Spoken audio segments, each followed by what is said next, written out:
Now, the Caucasus Mountains have historically been very significant in terms of cultural and political aspects. Roughly the size of the state of California, the Caucasus has 27 distinct ethnicities in and around the mountains. Now we're talking about Muslims, Christians, Turks, Indo-Europeans, all in essentially in the state that we're in right now. Tonight's program, we're going to begin with our panel and our keynote speaker, and then we will go into our break and have some delicious Caucasian food, which consists of doner, which is a lamb beef sandwich, and a pomegranate juice. And we will reconvene and begin our Q&A section. So let me introduce our guest panel. First we have Nari Kupalian. She is a PhD student of history at UCLA. She will be representing the Armenian perspective of our discussion. And then we have Galib Rusmanov. He is a PhD student of economics at the Claremont College, and he'll be representing the Azerbaijani perspective. And we have Richard Upward. He is a Cal State Fullerton grad student, and he'll be representing the Georgian perspective. Now, it is a privilege to introduce tonight's keynote speaker, Dr. Walter Richman. He got his bachelor's from ASU in Russian language, and then his PhD in Russian literature, actually at USC. Dr. Richman is the director of Russian Studies program at Occidental College. He teaches Russian language, literature, art, and culture of the Caucasus and Central Asia. His book, Northwest Caucasus, Past, Present, and Future, is actually the first comprehensive history of the Northwest Caucasus. Join me in welcoming Dr. Walter Richman. Now let's kick things off. Nare, ladies first, go right ahead. Can you hear me if I sit, or? You're okay. Okay, I'll stay. Well, thank you for having me here. I'm really excited. When I first heard about this event, I was very excited about the content and the topic, because I feel like this is an issue that we haven't really heard of, and it's an issue that really confuses a lot of people, including myself, and I'm from the region. So, you know, when I was thinking about what I was going to say today and how I was going to present this, the Armenian identity of the Caucasus, I was so confused by how exactly to delineate this that I took it back to the fundamentals, and I made myself a good old elementary school Venn diagram. So I put literally Europe and Asia on one side, and I put Armenia in the middle, and I wrote the differences and I wrote the similarities, and I came up with a few things, but still I think at the very end I'm still confused, so bear with me. I think that no matter how much we really assess this question, what is Europe, what is Asia in today and age, we really can't come to a definitive answer. And we're discussing a region that has brought to fruition some of the greatest achievements in civilization, but has also been a powder keg. Because you have such diversity, because you have such differences of opinion and religions and cultures, you have literally all these different groups living in a state that's almost the size of California, in a region almost the size of California. So I think to begin with, you need to really ask yourself what really is Europe and what really is Asia. Is it some monolithic idea? Are they just conditional, demarcated geographical territories, or is there a socio-political kind of image and ideology that's attached to each? So are we really doing it justice by asking the question, what is Europe and what is Asia, and how do we fit into Europe, or how do we fit into Asia? What is a European and what is an Asian? Because of the diversity that exists here. You have different, I believe that when you're asking this question, you have different answers depending on what discipline you look at it with. So my background's in history and political science, so I like to look at history and connect it with the past. But there's a lot going on today that kind of connects itself to our history in the past, particularly speaking from the Armenian point of view. So in the case of Armenia, Armenia is a small, mountainous, landlocked country with a rich history, but one word that I can really attribute to Armenia is crossroads. If you can take anything, it's always been at the crossroads of different empires, different ideas, different people, different religions, whether it's Persian and Arab conquest, whether it's Seljuk and whether it's the tug and push and pull between Ottoman and Byzantine, between Eastern Orthodox and Catholicism. So Armenia just has always been at the crossroads of the different divergence of ideas and new ideologies and things of that sort. But the foundation for modern Armenia, I'm going to focus more on modern because history can go back really far and it can kind of delineate a lot of things. So the foundation of modern Armenia began within the incorporation into the Soviet Union, and from which it gained its independence in 1991. As a very young nation, much as the other South Caucasian nations, it's had its fair share of developmental issues, it's had its fair share of socio-political, economic, political turmoils, different movements that's grown and come out of it. So just to put it into a context, in the early 90s when Armenia just kind of separated from the Soviet Union, here are some of the issues that it had to face. You have a disincorporation from the Soviet Union, a large empire that it's been a part of for 70 years. You have a national tragedy that just struck the northern city of Gyumri, about 20,000 people killed in an earthquake, which actually this 2 days from now on December 7th, it's actually the 26th commemoration of that earthquake. And all at the same time, you have a war that is escalating on the eastern front with Azerbaijan over the Nagorno-Karabakh enclave. And on the western front, you have a blocked border with Turkey. So that leaves two outlets for Armenia, south through Iran and north through Georgia. So it doesn't leave Armenia, little fledgling Armenia, many options. But that's just kind of the context that Armenia had operated in. So linguistically, here are some things that I put into my Venn diagram, and here are the things that kind of fell into Europe and Asia. Linguistically, Armenian is an Indo-European language. It's actually its own subset on the Indo-European family tree. And so that kind of connects it with the phylum, the Indo-European European family, more so than the Asiatic family. So geographically, Armenia is located into what is geographically allocation into Asia. Turkey is considered to be the gateway to the east. Istanbul is known as the nadir of the zenith point of where the west and the east meet, and anything west of Istanbul is considered to be Europe, anything east of Istanbul is considered to be Asia. This is commonly perceived, and so Armenia falls east of Turkey. So you may perceive it to be Asian in this sense. But even the ancient historic Armenian territories in eastern Turkey are called Asia Minor. The Anatolian territories, they're called Asia Minor, so it kind of has the name in it too. In a non-geographical context, I think that there is a greater permanency with Armenian as a European country rather than as an Asian country. With one of these being that Armenia is a Christian nation and it has a strong Christian heritage that connects itself to Europe, even though the Orthodoxy and the Catholicism churches have clashed with the Byzantines and the Ottomans, and so Armenians' religion itself has even been at the crossroads following this whole theme of crossroads. So in a simpler example, if you were to kind of look at the daily life, Armenia's soccer team, the national soccer team, is part of the European Football League. Politically, Armenia is part of the Council of Europe. But it also has these small nuanced connections to Asia as well. One example that I found really interesting, I read in a book somewhere, was when Armenia's Western free market started to open up, they started to bring in Western goods and sell it in the free markets. But these free markets would be operated in an Eastern bazaar style. So you would be selling Western goods in a very Eastern disguise.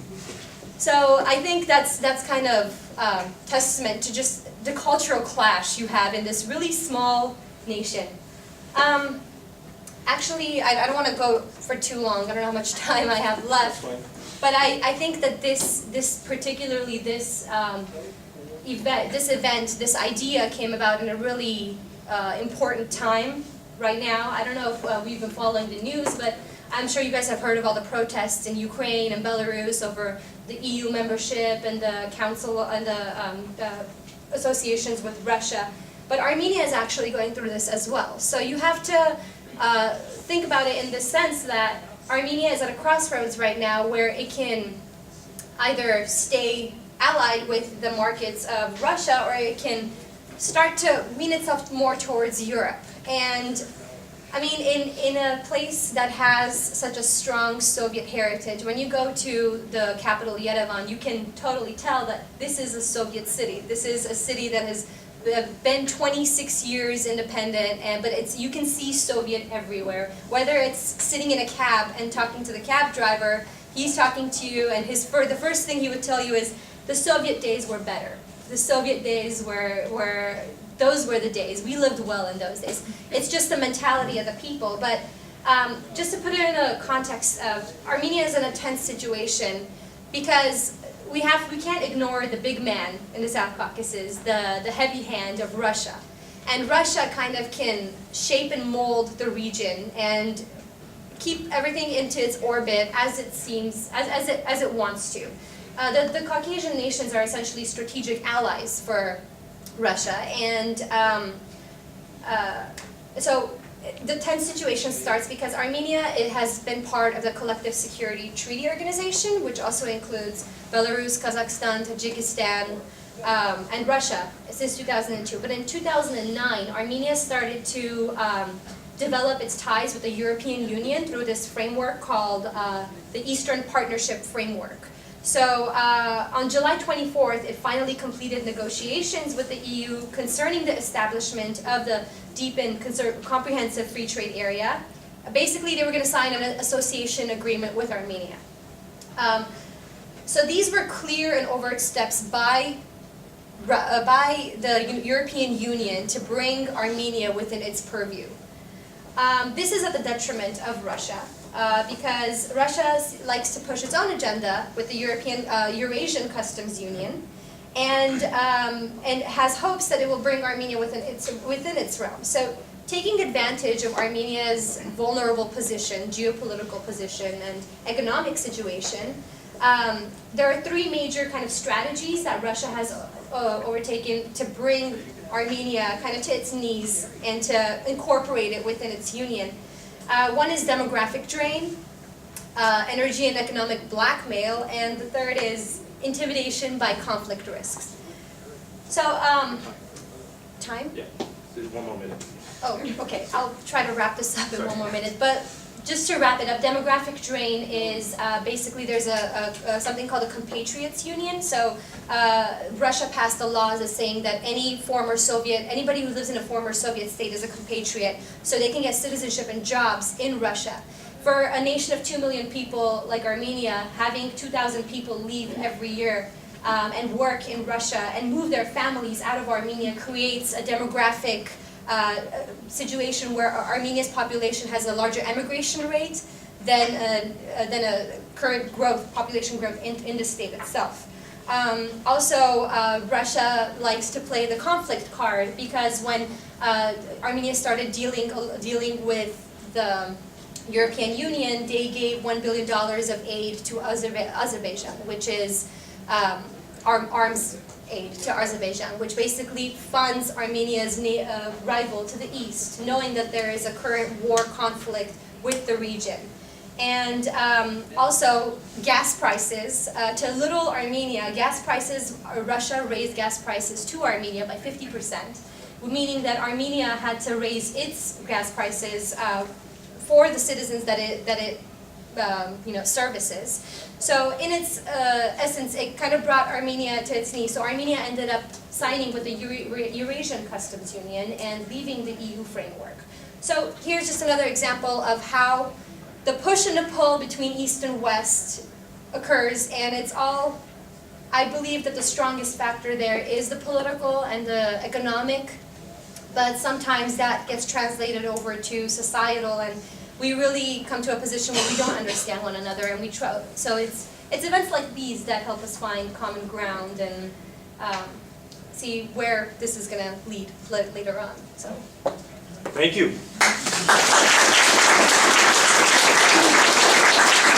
Very enlightening, Nari. So, Gali, go ahead. Yeah, I'll use the PowerPoint. Oh, sure. So I'm gonna hold your thing in here. Go right ahead.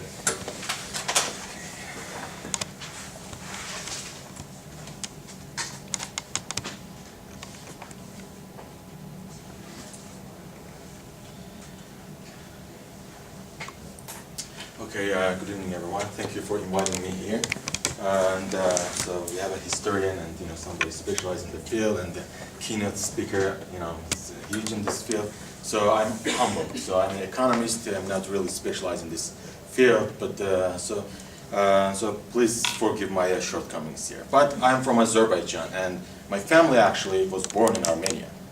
My father was born in Armenia. My mother from Karabakh. So I have this kind of flavor of the region here. So not Georgia though. So I was looking for a girl from Georgia. It didn't happen. Maybe Atlanta. Yeah. Okay. So Azerbaijan, this is kind of a current map of the region, the Azerbaijan, Armenia, and Georgia. And we don't have to go the whole way back in history because we have a historian here. I don't want to make any mistake in front of her. So I would like to focus on two major treaties happened one in 1813, the Gulistan, and the another one 1828, Turkmenistan treaty between the Russian Empire back then and the Persian Empire. And actually that's kind of more or less the shape of the current map of the Azerbaijan. And so these treaties actually around like 20 million of Azerbaijani Turks they're living under Iran right now. So we have more Azeris living in Iran than the Azerbaijan itself. Right? So the northern part of Azerbaijan became a part of the Soviet and the Soviet Union, the Russia, and later we have a short period of independence during the same time that Georgia and Armenia had it, late in early 1918 and the early 1920s, and then the southern part became a part of the Iran. So the first establishment of the state, Azerbaijani government, actually modern, the democratic state. Actually, it was called the Azerbaijan Democratic Republic in 1918. So we gained our flag and the national anthem we inherited from back then. So that the blue color represents the Turkness of the state, and the red color independence and modernity, and the green one the Islam. The majority of the population, around 90% of the population, is the Muslim, and 75% of that population is the Shiite, the Muslims, and around 15% of the population who lives northwestern part of the Azerbaijan are the Sunnis. So although we are Shiite and Iran is Shiite, we have a very huge conflict with them. So so this is another paradox, right? So sometimes we see why the Middle Eastern are hating us.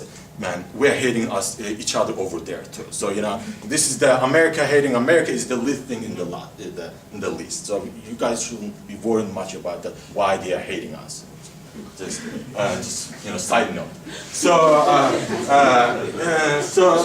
that is important. That the republic having in 1918 is has a huge importance. I'll come that later. Then we fall in the Soviet Union. The Soviet Union occupied the same time that they occupied the Armenia and the Georgia. We had 23 months of the independence at the time. We had this the parliamentary republic back then, and later I'll come that we had the women had the right to vote in 1980, and it's the time that most of the countries that established the EU in the Treaty of Rome in 1957 had the woman had the right to vote in 1946 in France, 1925 in Italy, and in the United States around late in 1920s, right? So capital city of Azerbaijan is the Baku, and the population 9.4 million, and majority of that, around 90%, 87% of they're the Azeri Turks. So So the Azeri Turks and the Turks from the Turkey and the Turks from the Turkmens in northern Iraq and Turkmenistan and the Gagauz in some south part of the Ukraine, they are coming from the same the Turkic tribe, they call the Oghuz Turks. And Azerbaijan is the member of the United Nations. Recently, actually, was the non-permanent member of the United Nations Security Council, and it's also the part of the Council of Europe and part of the OIC, Organization of the Islamic Conference. So Azerbaijan is important, and we don't know, whoever takes the energy policy course, my field is energy policy and the behavioral economics. So the first oil well actually discovered in 15th century in Azerbaijan. And first offshore oil was discovered in the Azerbaijan during the Soviet Union time, late 1959s. So in 1942, during the World War II, they tried to give the Hitler the pie. There was a huge pie of the world map, and they cut the slice to the Baku part of the map and they offered to him. So he had an intention, actually came to take over the Azerbaijan, because Azerbaijan was supplying 70% of the oil resources at the same time during the World War II. So if you cut that part, Russia is gone. Right? So then, thank God that didn't happen. I mean, either way, we were screwed back then. One time with Stalin, another one the Hitler. So we had no choice. So the Uncle Sam was far, far away. So so the first Azerbaijan was the first democratic republic in the Islamic world. So even Turkey that known the Islamic kind of majority, it was 1923, right? So and it was called the Azerbaijan Democratic Republic, not just the current day we call it Azerbaijan Republic of Azerbaijan, right? And we had the first opera in Islamic world. And in 1908, and the very famous, actually, the poet Fuzuli, and taken the story Lady Majnun, taken from the Arabic love story, and the Majnun means the crazy. The guy falls in love with the woman and becomes a crazy. So that's about the love story. But it happened in 1908. Most of the European states never saw the opera back then. And actually, then the recent 2 months ago, I'll come. So we showed one of these operettas that staged in 1913. First time was on the Pantages Theater, LA. That American, the actor and actresses made that musical in Azeri language. That was amazing. Right? So the woman had the voting rights in 1918, and while in Italy, as I told her, earlier, 1925, UK 1928, Turkey 1930s. All the EU doesn't think that they are quote-unquote a European, right? So, but I'll come that later that we consider that Iceland, Malta, and the Cyprus is a Europe, right? But they are not actually in a continental part of the Europe. But because the historical and cultural, they're linked to European culture, so we call them, they call them the European, right? So Azerbaijan is extremely rich in music and the literature, right? So. And we have the huge ethnic and religious diversity in that region. So again, that the musical I was talking about, that's a musical I would like to link that to the European identity. That's a huge question. I'm a behavior economist, especially I'm an experimental economist. I deal with the concrete stuff. I look at the data. This is it. But the identity, what is the identity, is a very abstract term. Who knows what is identity? Right? So you are telling me that, who am I, right? Or I'm trying to tell that I am European, you are telling me that you are not European. Is this the identity, right? So there's a huge question there. So this, the musical was about, at the time, actually, I'll kind of funny story about it. So at the time, like, in Azerbaijan, we were the Muslim, so when the woman marries the man, they usually see their spouses on the day of the wedding night. Right, something like that. And actually, my father married my mother like that. She never saw my dad before, right? So, and that happened in 1970s. Like we had this, still like, we couldn't get away all this stuff, right? So what happened in that the musical, that operetta, the both woman and the man were against this idea.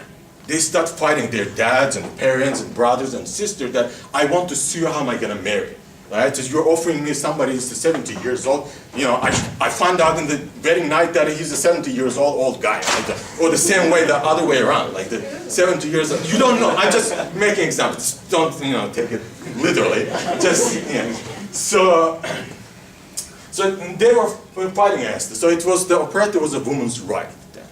So is this a European identity? Right, so they were fighting against the outdated tradition. Or the people had the experience we had it, the things that the culturally, and we kind of merged the culture with the religion. We screwed up the old religion, right? So that this couple, like this, both young man and woman, was fighting against this ideology, right? And they had this aspiration of modern life of living, and they wanted to achieve something in this life. So in this sense, that operetta was on the stage in 1930. So we had this, we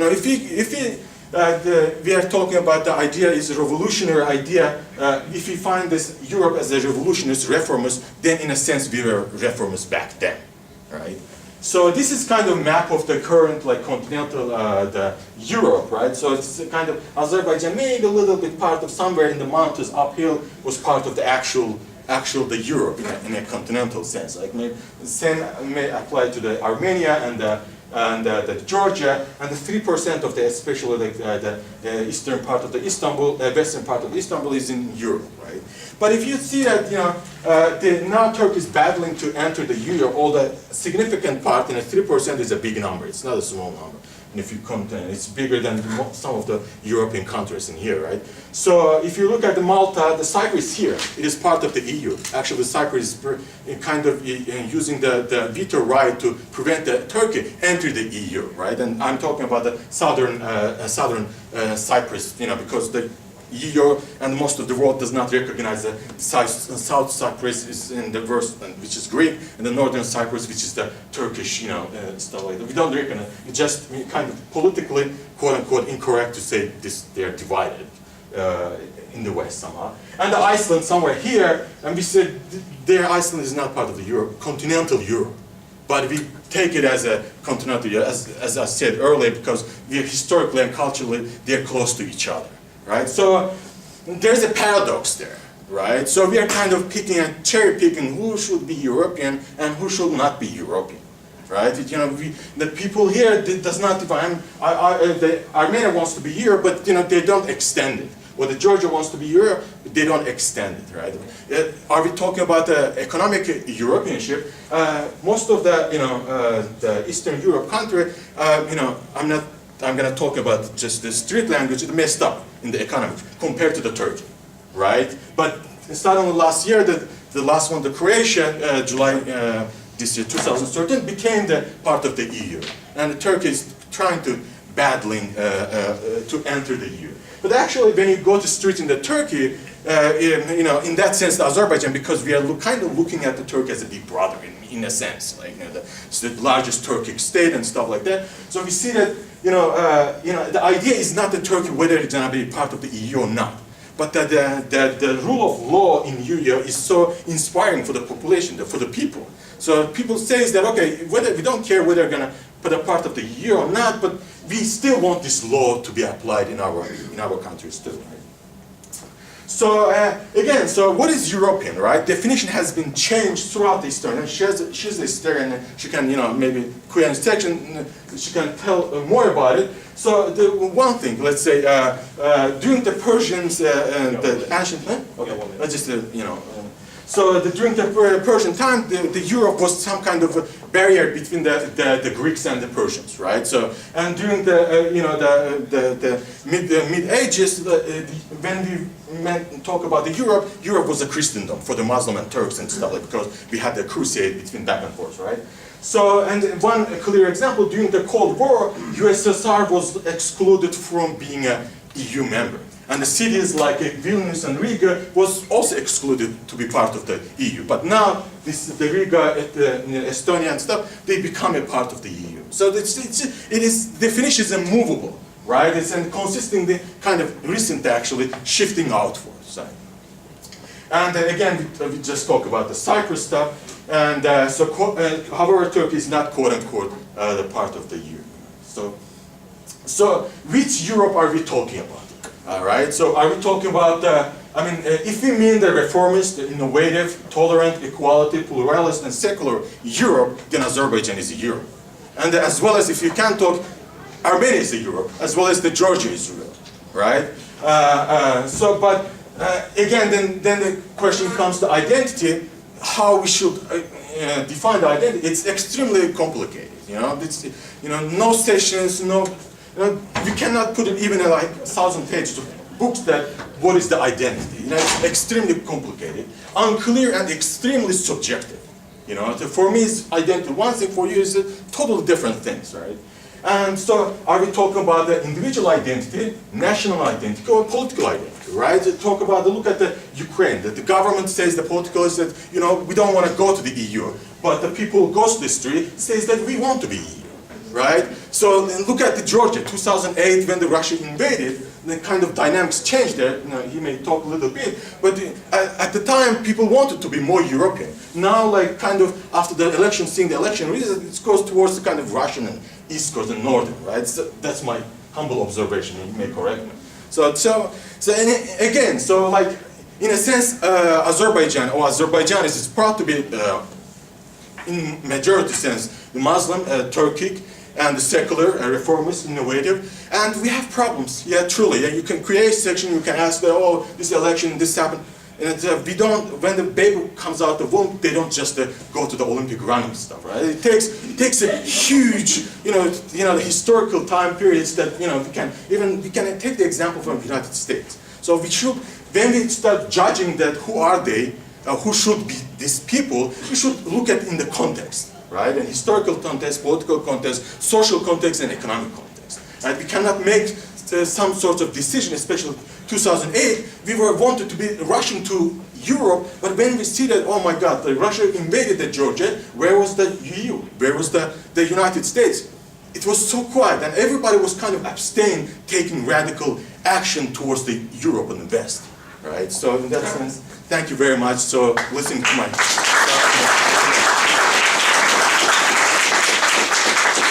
Thank you, Dali. Yes, very insightful. Well, Now, up next, we got Mr. Richard Upward. Thank you, everyone, for being here tonight. I'm very humble. I am with PhD students, candidates, PhD. I'm a master's student here at California State University, Fullerton. I am not Georgian, as you can probably tell. So I do not have the insider's knowledge. I have more of an outsider's knowledge of what makes Georgian identity. And very much like Armenia, it's fluid and it's not very certain. Sorry about that. What makes Georgia? Well, I'm a history student. I know y'all don't really want to go through the 1,000 years of Georgian history, so I'm going to confine it to the 20th and 21st century. And we just start off, it's a small country, about 4.6 million people, the size of about South Carolina, in the Caucasus region. It's very mountainous. It's stuck between a rock and a hard place. On the north, we have Russia, with the autonomous regions of Chechnya and Dagestan. On the southwest, Turkey. Where does that leave Georgia? Well, for many years, from 1918 to 1921, they were actually an independent country that, because of Russian invasion, they were consumed by the Soviet Union. And not until 1991 did they have an identity of their own. But really, what is identity? Just like Armenia, it's hard to say. 83.6% of all Georgians are Eastern Orthodox. But is that really a determinant of identity? Or is urban and rural more of a determinant? Well, that's very hard to say. Does it even matter because it's such a small country? Or are these outside forces really determining where Georgia will be? So, where is Georgia today? It's a peculiar situation. It has aspirations to join the EU, European Union, NATO. However, that might not happen because of one very large country. It's already been talked about with Armenia, Russia.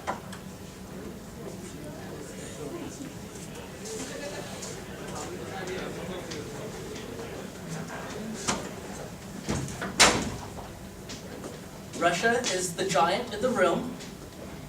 It controls much of the life of a Georgian, only as in they are consumed by Russian identity, and they are trying to take off the shackles of Russian rule. Modern Georgians are very knowledgeable, and in some cases, Russian identity is not them. We all know Stalin. He is a Georgian. You would think that should be something that they're very proud of. Well, for most Georgians, they are not. He is a slaughter.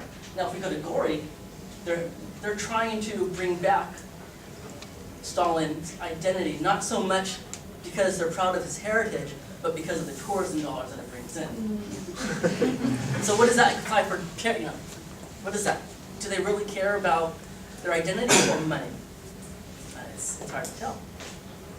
This is all compounded in, with 4.6 million people, what resources do they have? Unlike Azerbaijan, which is very strong oil and natural gas, they don't have much. They only have their potential, their brain power. But they don't really have that because the school system for the last 20 years has been very inadequate to the point where metrics were fooled, fudged. College students, you're all here as college students. We got here on our own account. We want to be here, but for the most part, Georgians, they either lied, they paid somebody off. Those that were able to, they immigrated to EU, Europe, Germany. Most want to go to the United States. So what does that mean for an identity? Do they really have an identity all of their own? Or are they thriving to be an identity of somebody else? 4.6 million people. I can only give you my experiences. And about 3 months ago, I traveled to Tbilisi, Georgia, with Dr. Sargent and 2 other students for 16 days, and observed how Georgians live, but only how the city, how people live in Georgia. And in that time, I met many people. One young lady, I asked her, what does it mean to be a Georgian? And you know what she told me? I don't have any idea. She speaks Russian, Georgian, English, but she really doesn't want to be a Georgian. She wants to move. She wants to immigrate out of the country. I asked her, what are your hopes and dreams? She just wants to survive the next day. She has a job in a hotel. She makes equivalent to $400 a month. Half of that goes to pay rent. She has no dreams, she has no hopes. For the country, 2008, Russia, what everybody in the international community calls it is an invasion. They invaded Georgia, but mostly South Ossetia and Abkhazia, because they said that it was a protective effort to ensure that the ethnic groups in those 2 regions were safe. It's a 5-day war. After the hostilities ended, Russia is still there. They have committed to leave, but they never have. Sochi Olympics are coming up in February of 2014. Abkhazia, right next door. What happens?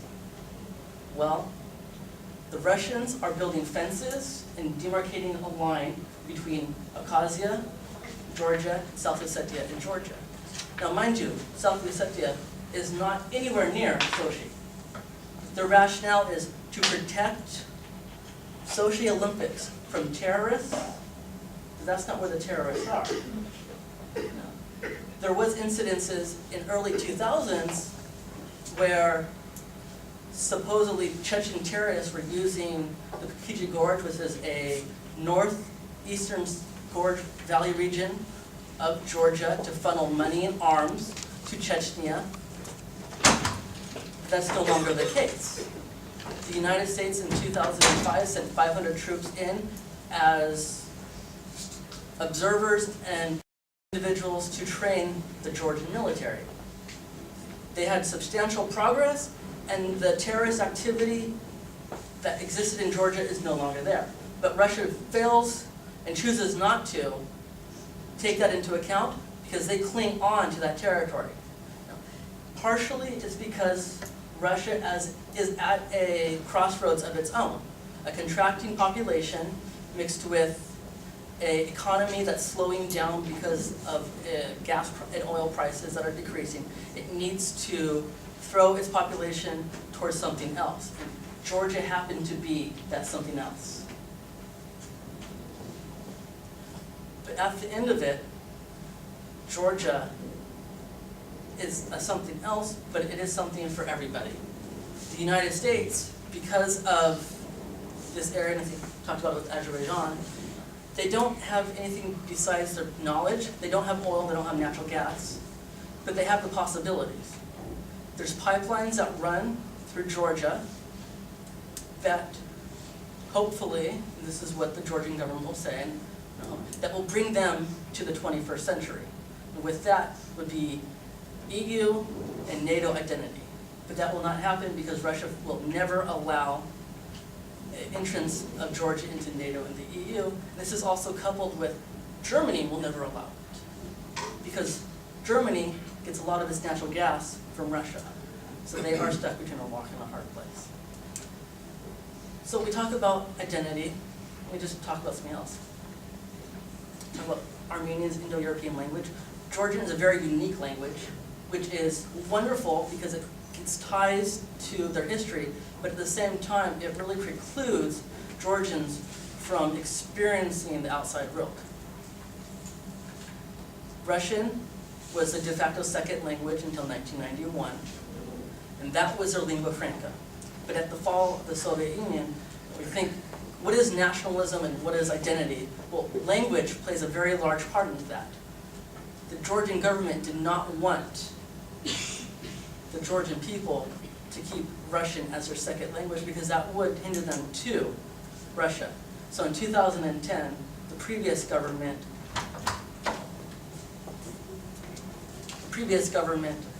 paid for about 1,000 English teachers to come into Georgia to teach all schools English with mixed success. Why do they do this? Because the Georgian government wants Georgia to identify with the EU and identify with Western markets. That sounds great in theory, but as we know, in 2008, Russian invasion, where was the EU? Where was the United States? Nowhere to be found.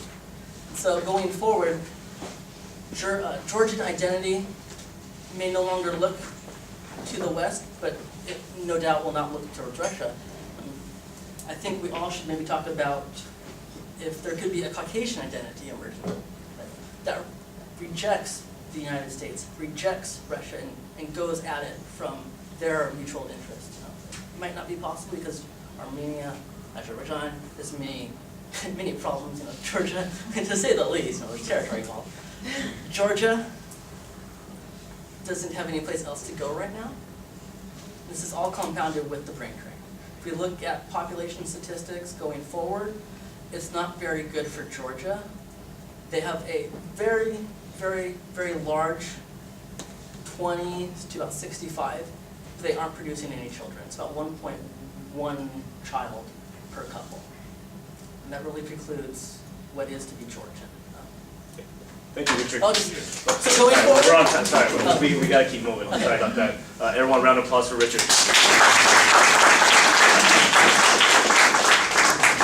Wow, that was very insightful, very diverse group of knowledge up there. Now I want to move on to our keynote speaker, Dr. Walt Richmond. Come up to the podium, please.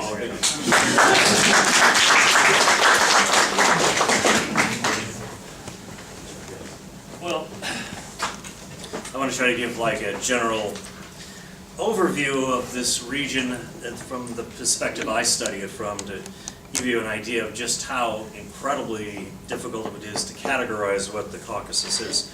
I myself study the North Caucasus, which is part of Russia, technically. And I've never been to the North Caucasus. Terrorist attacks have stopped me a couple times, and now the Russians won't let me back in the country. So I've been to Georgia. I've been all over Georgia. I've actually been to the valley where the Golden Fleece was supposedly found. So I've been all over Georgia. One thing you should understand about the Caucasus is that it's been extremely strategic for thousands of years, at least since the Iron Age. if you want to go from South Asia, the Middle East, or anywhere in South Asia, into the plains and the steppes of Central Asia and southern Russia, you have to go through the Caucasus. Starting from the Pacific Ocean, you have jungle, then you have the Pamir Mountains, the Himalayas, the Karakum Desert, which is unimpassable, that goes right to the Caspian Sea. And so the only way to get up by land is through the Caucasus, particularly along the western shore of the Caspian Sea through what is now Azerbaijan and Dagestan. And as a result, this area has been visited and settled by lots and lots of people who have come and gone, and some have stayed. And as you'll about to see, has resulted in an ethnic diversity that's unlike any place else in the world. Probably the longest settled people there are the Nakh peoples who live in the North Caucasus, and the most well-known of the Nakh peoples are the Chechens. Probably 8,000 to 10,000 years they've been living there. And there's several theories about where they originally came from. Their language is unique. The Nakh languages don't relate to any other languages. On the western side of the Caucasus, which is a little more difficult to penetrate, go north to south, the mountains go right to the ocean. The Adiga-Abkhaz peoples have been living there for at least 4,000 years. They were displaced from central Turkey by the Hittites. That's how long they've been there. And currently the two peoples that are most well known are the Abkhazians, and in the North Caucasus, Circassians. The Georgians and Armenians are also long time residents there from prehistory. But there are many other peoples, small groups that have been there for immense amounts of time, and nobody really knows their histories because it's very difficult to study them. People like the Lezgins, the Dargins, who live in Dagestan, and a dozen other ethnic groups that live in that area have been there for who knows how long. All speaking different languages, some unrelated to others, some related to Turkic languages, some to Indo-European, some to Iranian languages. And since that time, there are several cultures have arisen that have disappeared along the Black Sea shore. There was what is known as the Dolmen culture, where these people built these little stone mausoleums, and they are very similar to ones that were found in Italy. In fact, archaeologists say there's no chance that these were developed independently, that the same people had been living in the same place, in these two different places. There was another culture called the Mycope culture, where they built burial mounds, that were huge burial mounds. Obviously a very highly developed culture about which we know virtually nothing. So these civilizations rose and fell in this area over thousands and thousands of years.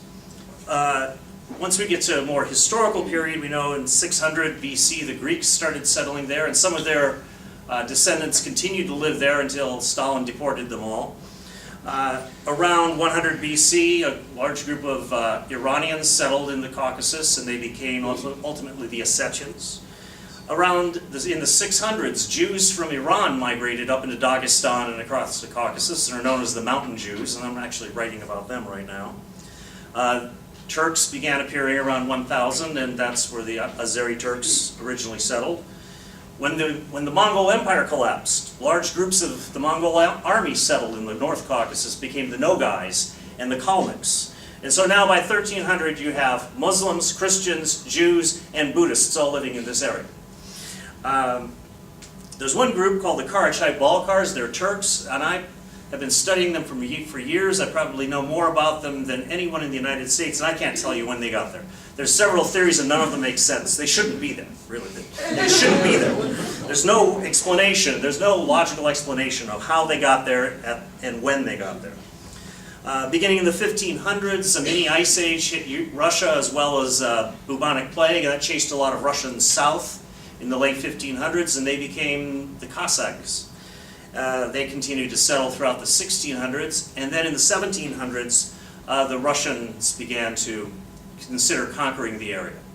This went on through the 1700s and 1800s and had tremendous consequences for the peoples there, slowly conquering all the Dagestani tribes, destroying their networks, their little khanates that they had there, assimilating Georgia through kind of a bait-and-switch tactic with the Georgian king. And ultimately in the North Caucasus, it ended in the 1860s with the virtual annihilation of Circassia and Abkhazia, the deportation of the vast majority, 95% of all Circassians were driven to the coast, and well over half of them died, and the survivors were sent to Turkey. And probably out of a 1.2 million population, only about 30,000 remained in the Caucasus. So a tremendous tragedy, and this resulted in more Cossacks settling and Russians settling this area. So the western side became really heavily dominated by the Russians, but there were still remnants of Circassians, the Karachay-Balkars, Nogais, and some other smaller groups, as well as some Abkhazians as well, who were incorporated into the Georgian state.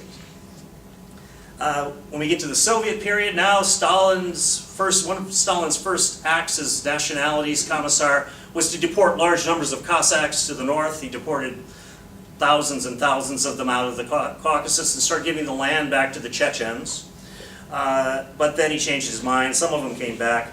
And then in the 1940s, he deported a dozen nations, including the Karachais, Balkars, Chechens, Ingush, Kalmyks, declared them all traitor nations, rounded them up in boxcars, and shipped them to Central Asia and put them in special settlements, where they were there for well over a decade. After Stalin's death, they finally, one by one, got permission to return, with the exception of a couple of groups, which is kind of interesting.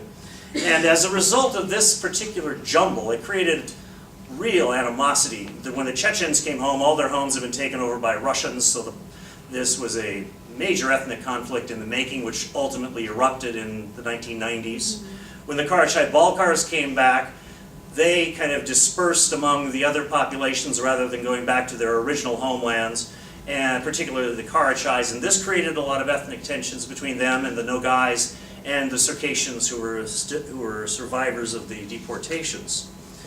And this continues to be in flux. After the earthquake in Armenia in the 1980s, large numbers of Armenians came north to the North Caucasus. There are Kurds who have migrated there. There's a large Korean community that's migrated there. And so this entire area has just been under flux and has a lot of internal contradictions that were kind of frozen by the Russian Empire. And once the Russian Empire, aka the Soviet Union, collapsed, these all came to the forefront, and these contradictions and these conflicts that were kind of frozen in time are all exploding all at once. So the point I'm trying to make with this particular point is that the ethnic diversity of the region is tremendous, and it is fraught with all sorts of problems, many of which not of the indigenous people's makings, but which were imposed upon them by conquerors from outside. And it's a very tumultuous area and very difficult to study, because each different group has a different kind of history. So it's very hard to study this region. The second point I wanted to make is answering the question, well, is this area Europe or not? And the way I would answer this question is that the Caucasus is one of these regions, and I would say the area along the Ural Mountains is another, that demonstrates that the geographic borders of Europe make no sense whatsoever. If you go to just in the Caucasus, you have the Adiga-Abkhaz peoples, you have the Circassians living in the North Caucasus, technically in Europe, and the Abkhazians, they're very close relatives living in the south. It would be like the Norwegians and the Danes, that close. They speak different languages, but very, very closely tied historically and culturally. The Ossetians live on both sides. They live on both sides of the Caucasus. So half of the Ossetian nation lives in Europe, half lives outside of Europe. The same thing with the group called the Lezgins. Half of them live in Dagestan, technically in the north. Many live in Azerbaijan, technically in the south. The Nakh peoples primarily live in the north, but there's one group called the Kists who live in Georgia in the south. And so this border breaks down. If you examine it closely, it really is not a logical border. So then what you're left with is perhaps an ideological concept of Europe. And again, it doesn't work, because if you look on the north side, most of the peoples in the north are Muslim, although there's Christians, Jews, and some Buddhists on that side. On the south side, predominantly Christian. And so you have people in the north who, some look to Turkey, some look to the Middle East, some don't look anywhere. But in the south, you have two Christian nations, Georgia and Armenia, whose spiritual ties are more naturally with Europe than with the area that surrounds them. And so the ideological border doesn't work either. And so what I would say from examining this area is that it's, as someone has already said, you should look at it as a Caucasian civilization. Because although they speak different languages, they have different religions, their worldview, their customs, their national dress even, is very similar. If I were to put up a picture of a Georgian in national dress and a Circassian in national dress, you wouldn't be able to tell them apart. And the same goes with their worldview, that they have traditional customs that go all the way across the Caucasus. One of their customs was to, when a child was born, you would send him to another village, perhaps to another nation, to be raised by another family, and then would only come home as an adult. So there was this kind of intermixture of cultures, even though they had their own distinct identities. They seemed to see these national identities as porous. And so I think looking at the area, it's more of a question of a Caucasus identity with many different ethnic groups there, which unfortunately right now have these problems with each other, border disputes, land disputes, and things like that, which hopefully one day will be settled. Now, moving on, and I was kind of asked about this too, how are they perceived by Europe? And how are they likely to be perceived? Because I guess this is a big question that's been addressed here. My research primarily historically dealt with the Circassians. And I've read virtually every newspaper article from the 1700s up until about 1900 dealing with them. They were really the only Caucasian people that was dealt with extensively in the European press, because they happened to be particularly strategically located, and Russia and the Ottoman Empire and ultimately Britain were in a tug of war over who would control that particular area. And very rarely, particularly in some memoirs that were trying to drum up support for an intervention force, are they referred to as a far-flung corner of Europe or something like that. Primarily, the British describe them in the same way they would describe many other peoples, as noble savages. They did not consider this part of Europe, even though geographically it was within the borders of Europe, for a few reasons. Many Europeans didn't consider Russia part of Europe at this time. And Russia was kind of, there's actually maps. You see, here's Europe, and then Russia, over there. And so you have these areas that are farther south, outside, beyond Russia, and so it was hard for them to perceive them as Russia. They had no central governments, and so that was a big thing. They thought of them as just as disorganized tribes. Most of them were perceived as Muslim, although that's a little problematic too. And so Europe was always considered the land of Christendom, and so if these were Muslim peoples, they certainly couldn't be included. The only reason I saw from reading everything I've read in the European press about the Circassians, at least, was they were only interested in them for strategic reasons. They weren't really interested in their national identity or their national future. There was really a strategic battle with Russia, and the Circassians were a particularly ferocious enemy, and they thought by backing them they could cripple Russia. So that was really the extent of Britain's involvement in recognizing Circassia as a nation and trying to defend it. It wasn't really in European solidarity. They probably had no intention of including them in any kind of a European state whatsoever. How much time do I have? 5 more minutes. 5 more minutes? Okay. And so that's kind of the 19th century view of these people. In the 20th century, as it's already been mentioned, the West pretty much abandoned the Caucasus. Georgia was under the protectorate of Britain, but when things got hot, Britain pulled out and left Georgia to a very tragic fate. The Armenia was a much larger country for much of its history, the vast majority of its history, but the vast majority of it was wiped out in 1915, and as a result, only a sliver remained, and the West did virtually nothing to help. It was really, again, the Soviet Union that did anything to help the remaining Armenians to survive. And so in the 20th century, we have those kinds of abandonments of the South Caucasus by the West. The North Caucasus, quite predictably, received absolutely no attention from the West. It was just assumed the Soviet Union would inherit it. There was an attempt at creating a Caucasus state at the fall of the Russian Empire, but it was easily crushed by the Soviets. And there was no attempt on the West. Turkey recognized it as an independent state, but did nothing to try to support its independence, and just let Russia the Soviets walk right through and reconquer the region. And so my view of this is rather skeptical whether the West, particularly in the North Caucasus, whether the Western nations, the European nations, will ever consider this region fully a part of Europe. The ideological problems with admitting more Muslim nations is going to be an issue. I've talked to people who don't even think that Bosnia belongs in Europe, even though geographically it's right in the center of Europe because it's a Muslim nation. And so we have Chechnya, which is giving the impression that it's highly Islamic. I'm not sure how true that actually is, and Chechens really like to drink. But, yeah. And so, so I'm not sure whether the North Caucasus will ever be admitted into Europe, even if it were to gain independence from Russia, which will probably happen, but maybe not for another 100 years or so. Russia will eventually get sick of trying to control it. As far as the South Caucasus, Georgia is a very interesting place. The Georgians, I've been all over Georgia, and it reminds me of Europe. The mannerisms of the people, the way the society seems to be organized, even going through the countryside, it seems to me to be a very European country.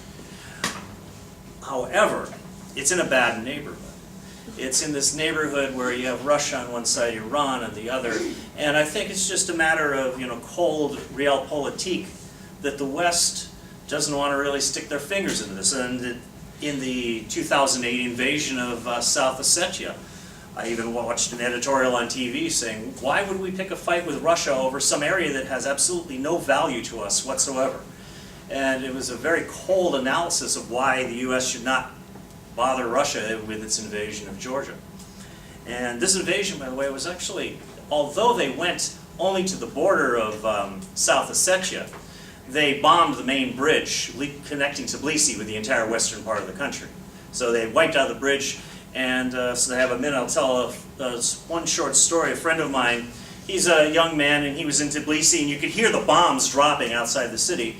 And he said, I was just really sad, and there's this place in the woods where I always go to meditate. So I drove my car out in the woods, not knowing that this is where the Georgian army was laying in wait for their last stand against the advance of the Russians. And all of a sudden, people jump out of the woods with machine guns all around my car. I'm like, ah.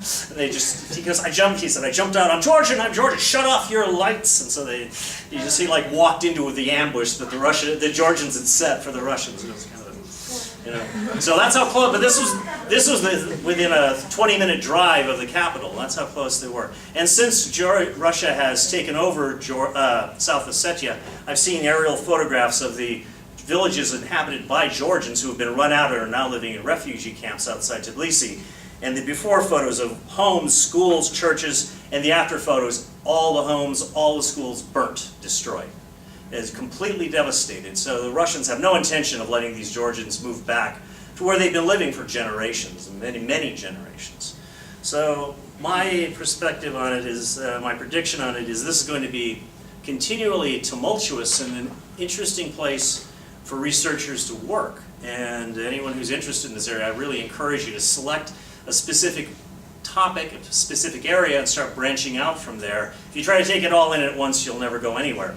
But if you just take one particular area or one particular group or question and begin branching out, you might be able to find some more interesting details about what's going to happen there, because I think that in the future this is going to continue to be an area of great conflict, and it will come and go in the international spotlight, but will always be there sooner or later, one way or the other. So thank you very much for your attention.